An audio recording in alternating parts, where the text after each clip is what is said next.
Mesdames et messieurs, la paracha de Mishpatim. Sachez une chose, que Rabbi Israël Salanter, celui qui a fixé d'étudier une demi-heure de Moussar, c'est celui qui a fixé de lire une demi-heure de Moussar tous les jours. Eh bien, ce matin, on a parlé à l'école La Source, parce que on a parlé au KLC, parce que c'est le jour où il est Niftar. Alors, l'envergure de ce rave, on ne peut pas s'imaginer ce que c'est. Je vais vous donner juste le premier exemple.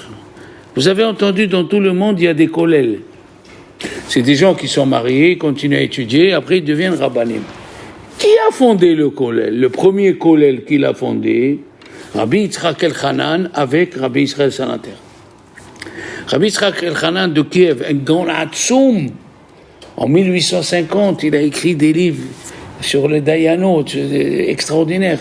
Rabbi Ovadia Yosef, il amène chaque fois Be'er Yitzhak, de Rabbi Yitzhak Elchanan et Rabbi Israël Salanter. C'est les deux qui ont créé le kollel, que jusqu'à présent, tous les kollelim qu'il y a dans le monde, l'idée a été insufflée par Rabbi Israël Salanter. Pour vous dire que pourquoi il est mort dans la paracha de Mishpatim, dans la paracha de Mishpatim, il y a 53 mitzvot, dont 42 mitzvot qui sont Ben Adam la Chavero. La Torah est divisée en deux. Ben Adam la Makom, Ben Adam la Chavero.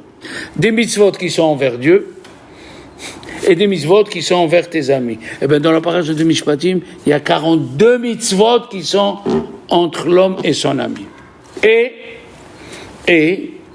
Rabbi Israël Salanter, c'est un gadol dans Ben Adam la Chavero. Je vais vous donner un exemple. C'est quoi la tête de Rabbi Israël Salanter? Par exemple, il avait un élève qui marchait dans la rue, avec le parapluie sous les aisselles. Et l'élève lui a dit « Bonjour mon Rav », il lui a pas répondu. Il lui a dit « Pourquoi tu réponds pas ?» Il lui a dit « Tu t'appelles Adam Mazik dans le Shulchan Aruch, tu t'appelles un homme qui fait du mal. » Il lui a dit « Pourquoi ?» Il lui a dit « Est-ce qu'on met le parapluie et la pointe devant? Et si tu aveugles quelqu'un? Et si tu piques quelqu'un? » Regardez où était la tête de Rabbi Israël Salanter. Une fois, la synagogue était pleine et son élève, ils sont venus juste au minyan. Rabbi Israël Salanter, il était dehors et il y avait quelqu'un qui était à la porte mamash. Lui, il a fini vite la Hamida, Rabbi Israël Salanter, et il disait au monsieur qui était debout devant la porte, voleur, voleur, voleur. Il a fini la Hamida, le monsieur. Il sait qui c'est qui lui parle, hein, Rabbi Israël Salanter. Rav, pourquoi tu m'appelles voleur? Il a dit, tu es à la porte. La synagogue, elle est pleine. Par où il va rentrer l'air pour que les gens y respirent? Regardez où était la tête de Rabbi Israël Salanter. Et c'est connu, la vengeance de Rabbi Israël Salanter. C'est une fois, il était dans le train, et il a pris le wagon fumeur. Le wagon fumeur, il y avait des wagons.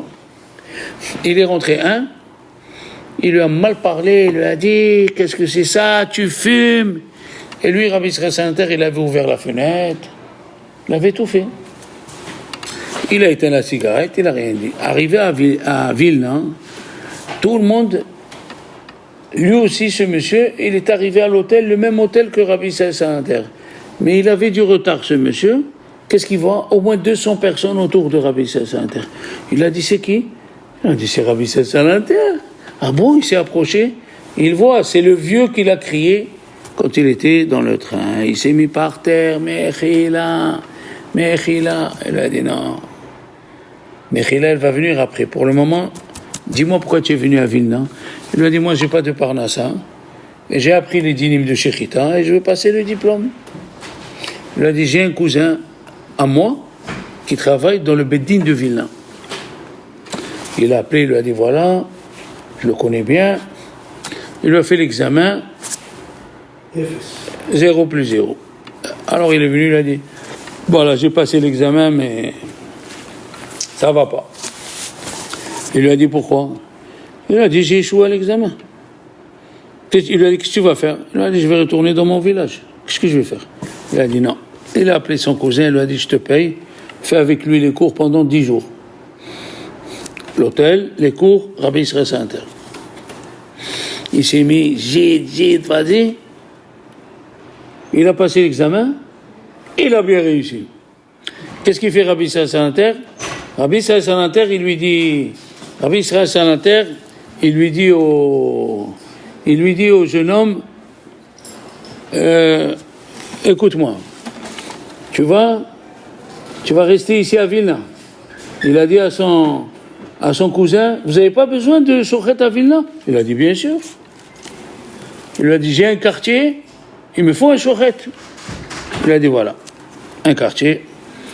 Il a dit, mais il faut que j'avertisse ma femme. Il a dit, tu loues la maison, nous on va avertir ta femme et on t'amène la femme et les enfants jusqu'à la maison. Alors, le shochet, il lui a dit, Arabe, pourquoi qu'est-ce que je vous ai manqué de respect, je vous ai demandé pardon. Il a dit, écoute bien, quand quelqu'un t'a manqué de respect, et ça c'est la leçon de Rabbi Israël Salanter, tu ne peux pas enlever la haine qui vient automatique que si tu lui fais du bien à ce monsieur jusqu'à que la haine elle s'enlève. Hatava, Rabbi Israël Salanter, il a dit Hatava bimkom hakpada. Si tu veux vraiment bien vivre, parce que tu vas rester, tu vas souffrir. Il m'a dit ce mot, il m'a fait ça, il m'a dit ce mot. Les femmes, ils sont très sensibles. Les femmes, ils te rappellent des mots que tu as dit il y a 10 ans en arrière. C'est comme ça, ils sont très sensibles, il ne faut pas les vexer. Mais le problème, c'est qu'il arrive des gens qui sont comme ça, des hommes qui sont comme ça. Même dans la Torah. Ah, il m'a dit ça, ça fait 15 ans, ça fait 20. Non. Hatava bimkom hakpada. Fais du bien et tu enlèves la haine de ton cœur. Alors maintenant, à la fin de la paracha, on nous rappelle le Ma'amad Har Sinaï. On nous rappelle le don de la Torah. D'accord? Quand est-ce qu'on a eu la Torah? Dans Parashat Yitro. On a parlé du don de la Torah. Et ici, à la fin de Parashat Mishpatim, on parle du don de la Torah. Qu'est-ce qu'il vient Rashi dit? Non! Rashi il dit En mukdam ou mohar batorah. Rashi il dit il n'y a pas avant et après. Avant et après, ça n'existe pas dans la Torah. La Torah, des fois, elle dévance quelque chose et des fois, elle retarde quelque chose. Comme ça, il dit Rashi, parce que c'est flagrant. On a eu Yitro, les 10 commandements, on a eu Ve'elei Mishpatim, et là, dans le Perek Kaf Dalet, Pasuk Gimel, il y a écrit que Moshe Rabbeinu, il a fabriqué 12 stèles, 12 korbanot, 12 mizbechot autour de la montagne de Sinaï. Il y a qui disent qu'il a fait 12 stèles à chaque tribu. Il y a qui disent 12 stèles autour de la montagne. Pourquoi? Il a dit, nos chachamim ils disent que quand un juif il s'approchait, la stèle elle parlait. Il y a qui disent c'est l'autel parlait ou le mont Sinaï parlait. Ne t'approche pas, Dieu il a dit il va te tuer. Ne t'approche pas, comme ça la montagne elle parlait. Ok? Alors, Moshe, c'est écrit Vaïchtov Moshe, à la fin de la paracha. Hein? Vaïchtov Moshe. Qu'est-ce qu'il dit Rashi? Il a écrit depuis Bereshit jusqu'à Matan Torah. Ok? Vaïshlach Na'are ben Israël. C'est qui Na'are? Il dit le Targum Zatouté. C'est les Bechorot. On s'appelait Na'are. Maintenant, Rachid a dit El Mukdam ou Mohar la Torah. Ça veut dire ce morceau où il y a écrit Naase Venishma, il faut le mettre dans Parashat Yitro, tout ce Perek. Mais le Ramban, Rabbi Moshe ben Rahman, le Ibn Ezra, Rabbi Abraham ben Ezra, le Rashbam, il dit non, ce morceau il est à sa place. Malgré que c'est écrit Vaya al Moshe, malgré que c'est écrit Naase Venishma, il est à sa place.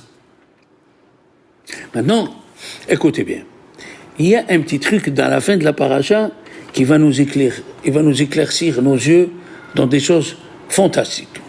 Il y a écrit que Moshe Rabbeinu, il a fait des sacrifices, oui, dans les 12 stèles. Il y a écrit Vaikach Hatsi Adam. Il a pris la moitié du sang de tous ces sacrifices. La moitié, il a gardé lui, et la moitié, il a jeté sur les autels. D'accord? La moitié, il a jeté sur les autels. Vous savez que on va annoncer le mois d'Adar. Ça fait rien, ça fait partie du... On va annoncer, c'est le mois d'Adar, dans le Adar Aleph, on fait pas Tahanoun le 14 Adar. Hein? Parce que, pour se rappeler que normalement, ça devait être Pourim, d'accord? Et Moshe Rabbeinu, ce qui est extraordinaire, il a dit à Dieu, dans la paracha de Shekalim, moi je vais mourir, quand est-ce qu'ils vont se rappeler de moi, les enfants d'Israël? Comme ça il a dit. Il a dit, Moshe Rabbeinu, Akadosh Baruch Hu, quand est-ce qu'ils vont se rappeler de moi, les enfants d'Israël? Ça c'est dans le Midrash.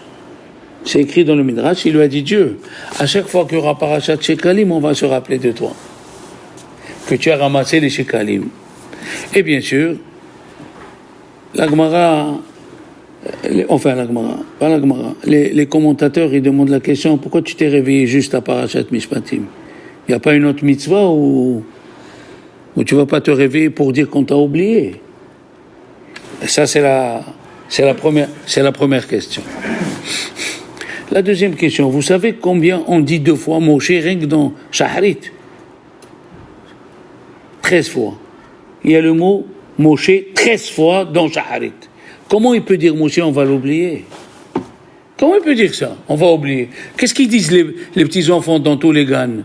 Torah Tzivalanu Moshe, Morachat, Keilat, Yaakov. D'accord? Alors, cette question, gardez-la en tête, comme ça vous me la posez à la fin. Maintenant, qui c'est qui a pris la moitié du sang? Eh bien, dans le Midrash, il y a 5 avis. Vous vous rendez compte, 5 avis pour savoir qui c'est qui a pris la moitié du sang. Est-ce qu'un homme, où il existe une machine, où on peut faire moitié exactement? Ça n'existe pas. Alors, Vaïkahet Adam, il dit Rashi, Malach ba vechileko. Qui c'est qui a fait la moitié du sang? C'est pas Moshe. Il est venu un malach et il a partagé. Dans le Midrash, c'est écrit. Rabbi Yehuda, il dit, Dam nehelak me'elav. Le sang, il s'est coupé de lui-même. Parce qu'un homme, il ne peut pas faire moitié-moitié.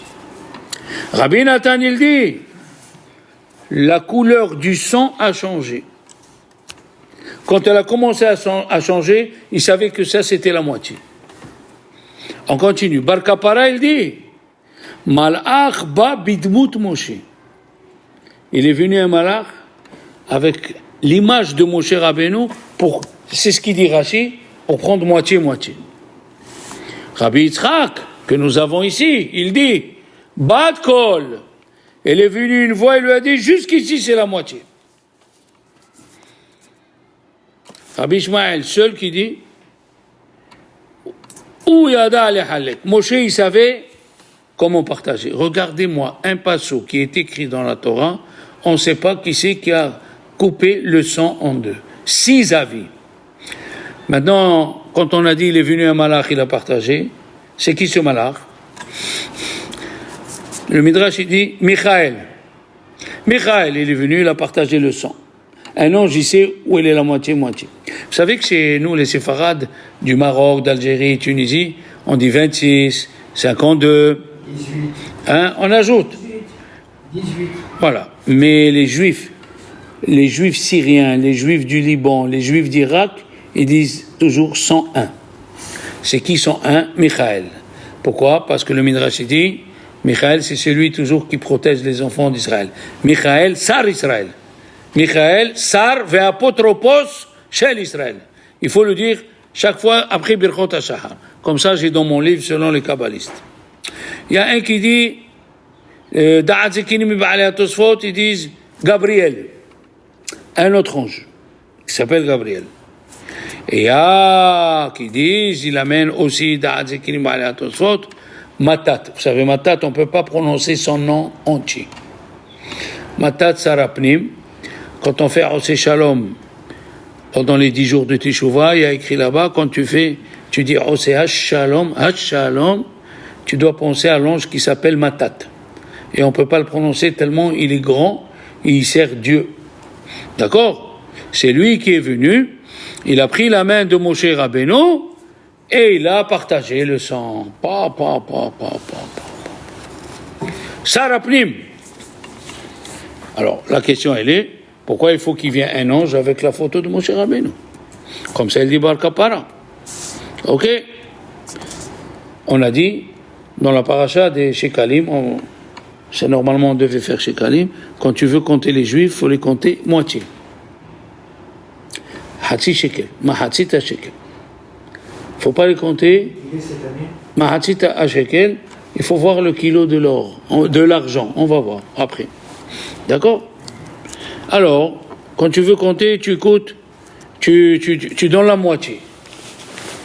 La moitié. La question, la moitié. Pourquoi la moitié?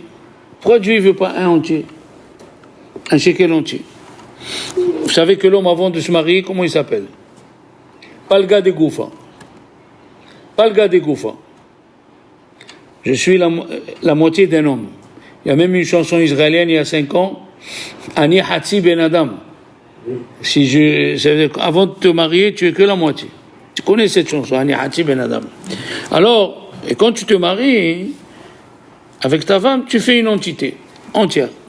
Et là, Rabbi Yaakov Galiski il a posé une question.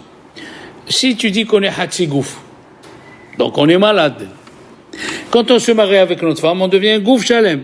Pourquoi tu fais pas la bracha Baruch chez Gimalani Koltov? Pourquoi tu fais pas Birkat HaGomen? Tu étais malade, maintenant tu as ta femme. Il a dit, parce que peut-être, le problème c'est quand tu te maries, tu rentres en prison. Tu peux pas faire le gomel quand tu rentres en prison.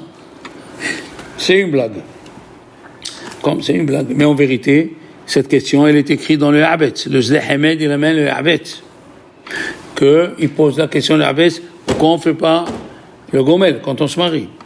Il a répondu, on fait le gomel quand quelque chose, il est passé.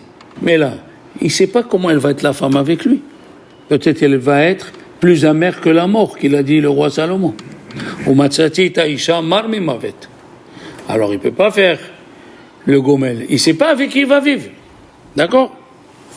Hein? Et le gomel quand il s'en va. Voilà. Quand il va faire le gomel. Voilà, tu as bien compris la question. Ok? Alors, mon cher Rabbeinu, on a dit, pourquoi il a demandé le Hanaf Yosef? C'est un Mefaresh dans le Midrash. Il dit, pourquoi il s'est rappelé, mon cher Rabbeinu? Il s'est rappelé que dans Mahatzita Shekel. Pourquoi pas dans les korbanot, celui qui lit les korbanot le matin?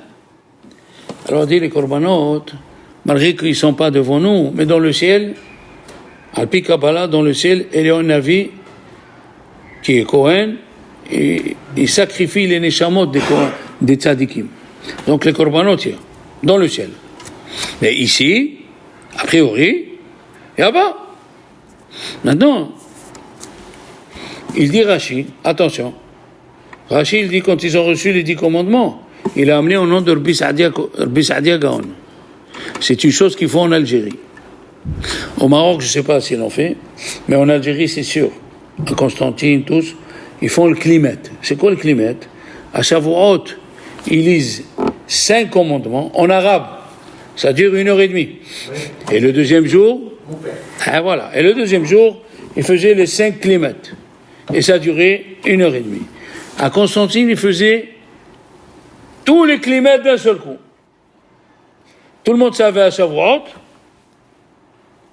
qu'il fallait aller à la synagogue. Pendant 3 heures, tu vas écouter qu'est-ce qu'il y a dans les 10 commandements. Qu'est-ce qu'il a fait Rabbi Saadia Gaon? Dans les 10 commandements, il a tiré les 613 mitzvot. Chaque commandement des 613, dans quoi il est collé? Fantastique. Hein? Maintenant, première information sur les 10 commandements. Deuxième information. Comment ils étaient l'étape de la loi au temps de Moshe qu'il a reçu? Non, on est habitué à les voir comme ça. Hein?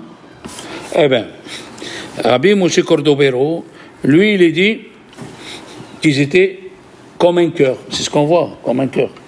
Il y a qui disent, c'est écrit dans le Midrash, ils étaient rectangulaires. 6 sur 6 sur 6 sur 6. Il y a plusieurs avis sur plusieurs avis dans ce qu'on étudie. On ne connaît pas tout. C'est ça le problème. D'accord? Rashi, il dit Luchot Aberit, chez nous, dans Mishpatim, il est écrit sans les deux vaves. Hein? C'est écrit Lahat. Pourquoi? Rashi, il dit Leagid Lecha, chez Kulam Shavim. Il n'y a pas Luchot. Il y avait deux tables de la loi. Et tu dis, Rashi, ils sont écrits sans vav. Alors que dans la Torah, c'est écrit, dans Yitro, Luchot avec vav. Et des fois, c'est écrit avec deux vav. Et ici, chez nous, il dit, Rashi, remarque, il te dit, monsieur, sans vav, pour dire qu'ils étaient égaux. Tout était égaux dans les 10 commandements. Maintenant, écoutez bien. Écoutez bien. Nous, on sait qu'il y a 5 commandements d'un côté et 5 commandements de l'autre. Chachamim, ils disent, il y a 10 commandements d'un côté et 10 de l'autre. Oui. Rabbi Hanania, il dit 5 d'un côté et 5 de l'autre. Chachamim, ils disent 10 d'un côté et 10 de l'autre. Rabbi Shimon Bar Yochai, il dit 20 d'un côté et 20 de l'autre. Vous vous rendez compte de ce qu'on dit? Et il y a un autre, Rabbi Simon, il dit 40 mitzvot d'un côté et 40 de l'autre. Tu n'as jamais entendu ça? Eh bien voilà. Première information, quelle forme elle avait? Deuxième information, combien il y avait? Ok? Il y a écrit Vaidaber et kol hadevarim haele, kesef et kol hadevarim haele, tous ces paroles-là, il dit Rashi, il a parlé à Kadosh Baruch Hu les 10 commandements d'un seul coup. Et après, les Juifs, il les a répétés un par un. Quand il a répété un par un, les 2 premiers commandements, les Juifs, ils sont morts et ils ont revécu. Ils sont morts et ils ont revécu. C'est pas une punition, c'est qu'ils ont vu l'origine d'où ils viennent. On est tous une partie de Dieu. Il y a écrit Ki chelek Hashem Amo. Une partie de Dieu, elle est dans son peuple. Chaque personne, elle a une étincelle de Dieu. Ki chelek Hashem Amo. Vous avez compris ça? Maintenant, écoutez bien. Il dit le Maharal de Prague, pourquoi tu as dit les 10 commandements d'un seul coup, alors qu'on ne peut pas écouter? Un être humain. C'est écrit, Rekale l'omistamei. On ne peut pas écouter 2 voix en même temps. Ton fils, il te parle une dracha sur Moshe Rabbeinu, ta femme, elle te fait une dracha sur Yosef Hatzadik. Est-ce qu'on peut suivre en même temps? À quoi ça sert que Dieu il parle les 10 paroles de Aseret HaDiberot en même temps, puisqu'il sait qu'il nous a créé qu'on ne peut pas écouter les 2 choses comme ça? Kushia ou Asm Kushia? Ah ouais? Pourquoi? Alors là, maintenant vous allez comprendre doucement. Dans Pirkei Avot de Rabbi Nathan, le Perek He, que c'est écrit, quand les Juifs ils ont fait le veau d'or, les vieux d'Israël, ils sont partis et ils ont voulu lui enlever à Moshe Rabbeinu l'étape de la loi. Et Moshe Rabbeinu, il tirait de son côté. Chacun tirait l'étape de son côté. Qu'est-ce qui s'est passé? Moshe Rabbeinu, il a gagné. Il a pris l'étape de la loi, oui, et il les a cassés. C'est quoi cette guerre-là? Les vieux d'Israël, ils ont pris la moitié. Moshe Rabbeinu, il a pris la moitié et chacun y tirait. C'est quoi ça? Vous allez comprendre une chose fantastique. Quand Rivka, regardez où on va aller. Rivka, elle a amené de l'eau à Eliezer. Qu'est-ce qu'il a fait, Eliezer? La Torah nous raconte une chose étrange. C'est pour les bijoutiers, c'est pas pour nous, ça. La Torah elle nous raconte, il lui a donné 2 bracelets, et les 2 bracelets pesaient 10 pièces d'or. Qu'est-ce que tu viens nous raconter? Qu'est-ce que tu viens... La Torah, elle s'appelle Hora'a. Hora'a, ça veut dire qu'elle nous apprend quelque chose. Qu'est-ce que tu nous apprends? C'était 2 bracelets qui pesaient 10 pièces d'or. Mais on apprend quoi de ça? Écoutez bien. Là, le Maharal de Prague, il intervient. Le Maharal de Prague, il a dit, dans les tables de la loi, il y a 2 côtés. Les 5 premiers côtés, selon l'avis de Rabbi Hanania, c'est des mitzvot qui sont envers Dieu. Je suis ton Dieu, n'aie pas d'ordre de Dieu, ne fais pas d'image, ne prononce pas mon nom en vain. D'accord? Respecte ton père et ta mère parce qu'on est associés. Quand tu respectes ton père et ta mère, le Midrash dit, c'est comme si tu me respectes à moi. Tandis que les 5 autres, de l'autre côté, c'est entre un homme et son copain. Ne tue pas, ne vole pas. Ici, ne vole pas, c'est pas l'argent. Ne kidnappe pas. Ok? Ne tue pas, ne vole pas, ne convoite pas, ne fait pas. Oui, ne fait pas. Hein, et ne fait pas un faux témoignage. Ok. Donc, d'un côté, nous avons les 5 qui sont Ben Adam la Havero, et de l'autre côté, à droite, Ben Adam la Makom. Il dit le Maharal de Prague, tu vas poser une question. Les vieux d'Israël, ils ont dit à Moshe Rabbeinu, ok, les Juifs, ils ont fauté. Ok. Qu'est-ce qu'ils ont fauté? Le Hegel. Le Hegel, c'est les 5 premiers. Ils ont fait entre Ben Adam la Makom. Mais le reste, Ben Adam la Havero, ils n'ont pas transgressé. Alors ils lui ont dit, les vieux d'Israël à Moshe Rabbeinu, les 5 derniers, ne les casse pas. Les 5 premiers où c'est écrit, tu n'auras pas d'autre Dieu, tu n'associeras pas d'autre Dieu avec moi.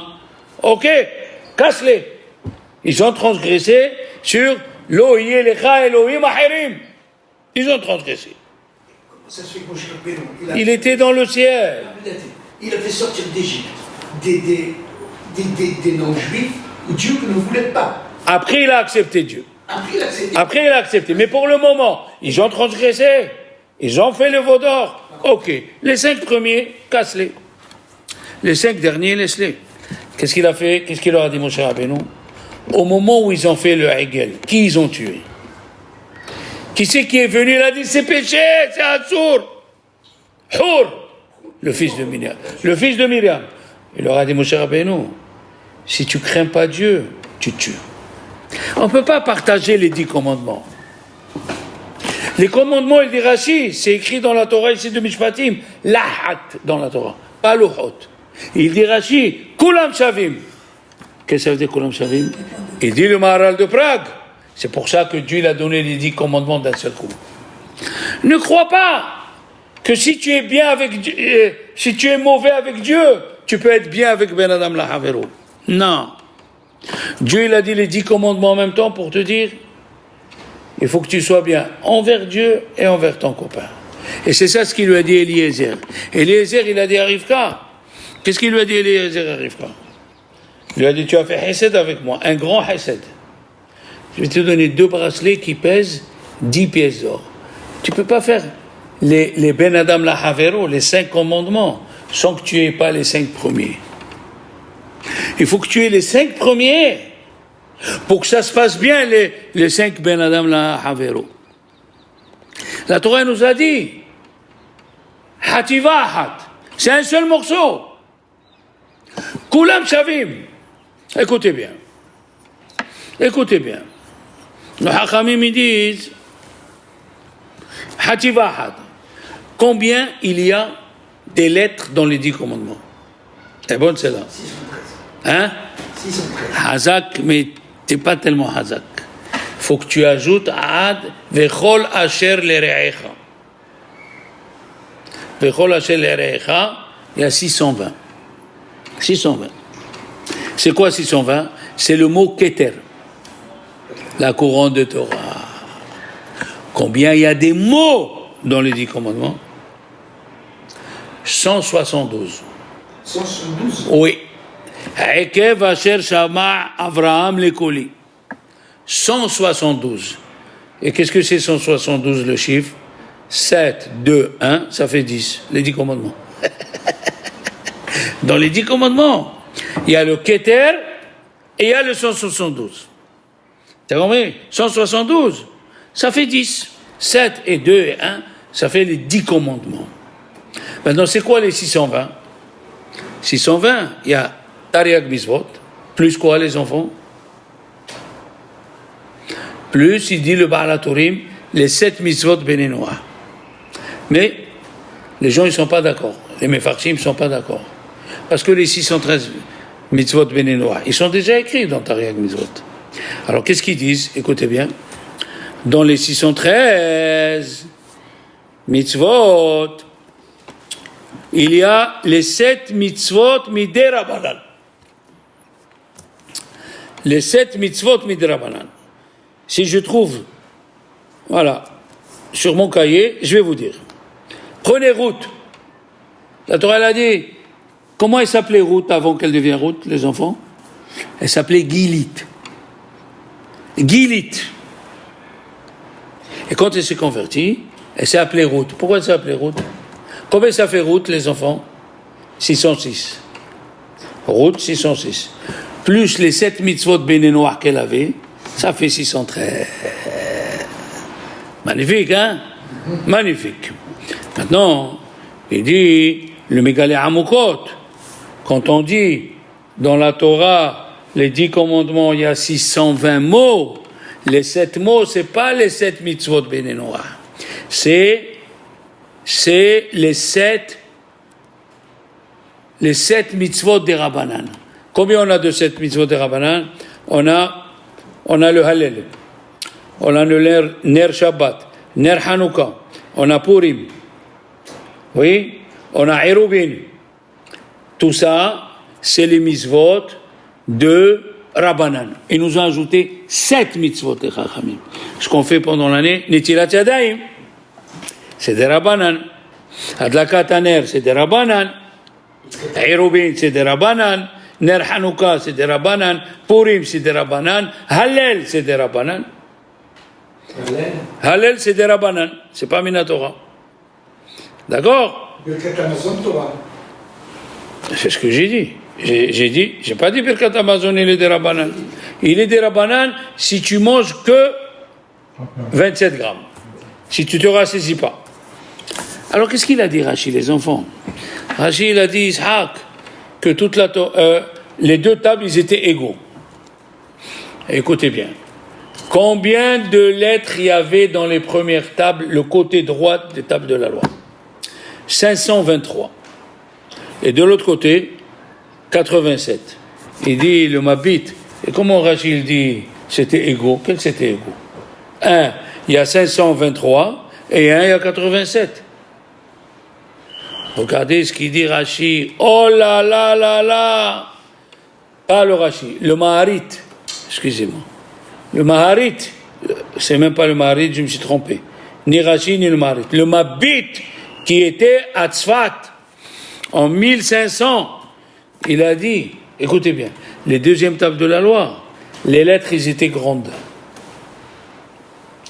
Dans les premières lettres, dans les 5 premières, les lettres étaient petites.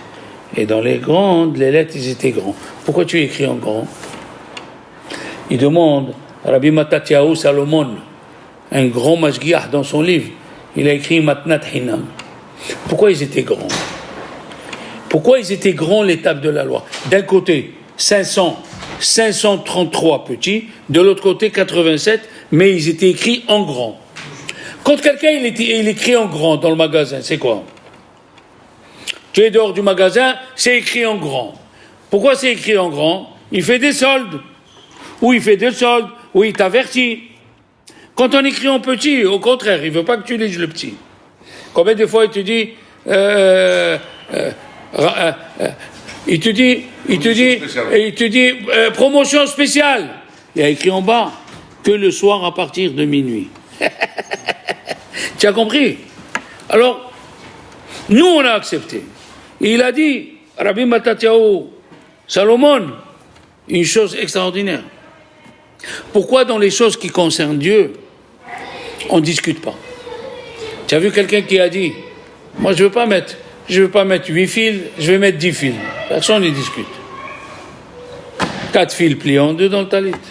Est-ce que quelqu'un peut venir dire chez le rabbin? Il peut venir dire chez le rabbin, les parachutes de filines, il y a 4 boîtiers, 4 séparés. Moi, je voudrais 5. On va lui dire, tu es malade. C'est écrit, Baltosif, tu n'as pas le droit d'ajouter.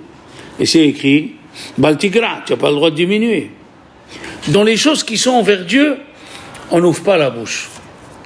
Mais dans les choses qui sont envers l'homme, qui c'est qui peut me dire, ne pas se venger, c'est facile? Qui c'est qui peut me dire? Impossible. Ne pas se venger, Rabotaï, c'est très difficile. Et pourtant, on a accepté ça. On a accepté ça au Mont Sinaï. Il dit, le Mesilat Yesharim, dans le Perek Yud Aleph, que la vengeance, elle est très difficile à enlever. Ce que tu as donné comme explication est magnifique. Très, très difficile. Pourquoi? Parce qu'il y a un manque de Emouna. Si Dieu nous l'a donné, c'est qu'on peut lever le poing. Et il dit, des fois la personne, le Satan, il vient et te dit, ne te venge pas, mais ne lui donne pas avec le sourire. Ou, ne te venge pas, donne-lui avec le sourire, mais ne lui donne pas le marteau-piqueur neuf. Donne-lui le marteau-piqueur qui tombe en panne tous les 5 minutes. Satan. Tout ça, ça vient un manque d'émouna. Le Chinouk, il dit, pourquoi il ne faut pas se venger? Pourquoi il ne faut pas garder rancune? Parce que tu crois que c'est lui qui t'a fait. Mais c'est pas lui qui t'a fait. Hachem Amarlo Kilel David. Il est rentré un monsieur, un général, il a dit à David Améler, fils de prostituée. À David Améler, ils se sont levés les militaires. Vous savez, les militaires de David, ils tuaient les militaires en marchant sur leur tête pendant le combat. Ils marchaient sur leur tête et ils les tuaient, tellement ils étaient agiles. Qu'est-ce qu'il a dit David? Touchez pas. Ne touchez pas. Hachem Amarlo Kilel David. C'est Dieu qui lui a dit maudit David. C'est fantasmagorique. Normalement, qu'est-ce qu'on dit? David Améler, Shlomo Améler, il a dit Kemaim, Lamaim, Karpanim, Adam. Normalement, tu dois te conduire. Il n'a pas voulu me prêter la perceuse. L'après-midi, il vient me demander ma perceuse. Eh ben, j'avais pas le matin, j'ai acheté. Maintenant, lui, il vient me demander. C'est normal. C'est normal. Pourquoi je dois lui donner? Il m'a pas donné, je lui donne pas. Or, qu'est-ce qu'ils nous disent les chachamim? Lotikom, ne te venge pas. Lotito, ne garde pas rancune. Lotisna et achicha bilvavecha. N'aille pas ton frère dans ton cœur. Ve'avta lereacha kamocha. Aime ton prochain comme toi-même. Tu transgresses tous ces lavim quand tu te venges ou tu lui dis, je te prête, mais je suis pas comme toi. Je te prête. Hein? Je suis pas comme toi. Et Mesilat Yesharim dit, ça, c'est facile pour les anges. Ça veut dire que pour nous, on a du boulot.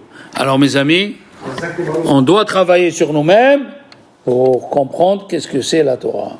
Shabbat Shalom. Boum, je vais aller chercher